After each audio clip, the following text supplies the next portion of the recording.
boleh melaporkan di Polresta Jakarta Selatan, boleh melaporkan di Polda Metro Jaya, boleh melaporkan ke Bareskrim Mabes Polri.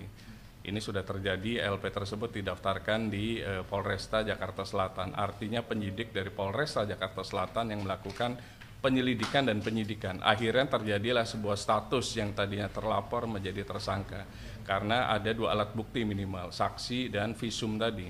Visum itu alat bukti, kemudian saksi, CCTV, dan lain-lain menyatakan sudah terjadi kekerasan dalam rumah tangga. Dua itu saja bisa membuat terlapor naik statusnya menjadi tersangka. Kemudian berproses lah. Kemudian tiba-tiba katakanlah pelapor melihat masih iba. Saya bisa nggak mencabut? Boleh-boleh saja. Sebelum masuk SPDP, sebelum masuk ke tahap 2. Tahap 2 itu kemana? Ke penuntutan. Artinya kalau Polresta Jakarta Selatan berarti Kejaksaan Negeri Jakarta Selatan. Sebelum masuk ke sana, Polresta masih punya tupoksi yang namanya SP3, Surat Pemberitahuan Penghentian Penyidikan. Itu boleh. Sepanjang dicabut dan mereka melakukan perdamaian antara pelapor dan terlapor, antara pelapor dengan tersangka. Itu boleh-boleh saja sebenarnya. Namun balik lagi, apakah goalnya hanya itu atau goalnya itu mungkin dasar untuk misalnya gugat cerai, bisa-bisa saja kan. Artinya kalau memang kekerasan dalam rumah tangga itu sebuah karakter kalau menurut kami, dan itu sudah susah untuk dihilangkan. Jadi pertanyaan tadi, apakah boleh dicabut? Boleh dicabut, karena itu adalah delik aduan, bukan delik umum kayak terorisme, tapi delik aduan dari pelapor. Pelapor mengadukan terjadinya tindak pidana, dugaan tindak pidana oleh yang dilakukan oleh terlapor. Terlapor menjadi tersangka.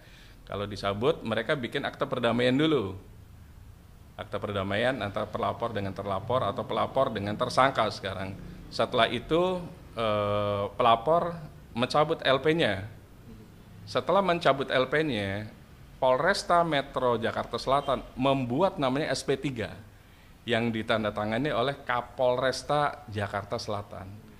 Boleh saja, itu hukum acara pidana yang berlaku di Indonesia. Yang penting hukum acara pidana kita mengatur bahwa pelapor boleh mencabut laporan polisi dan polisi tidak boleh menolak karena yang memulai laporan itu adalah pelapor karena delik aduan.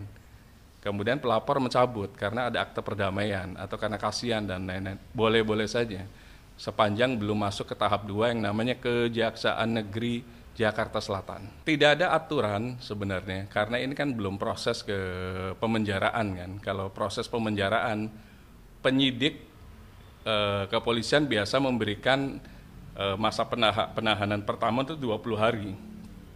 Diperpanjang 40 hari.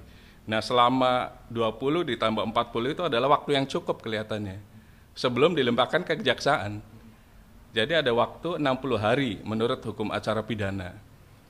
Jadi sebelum berakhirnya 60 hari tadi, itu semestinya dikejar supaya SP3 turun. Kalau lebih dari itu nanti ditanyakan sama Kejaksaan Negeri Jakarta Selatan.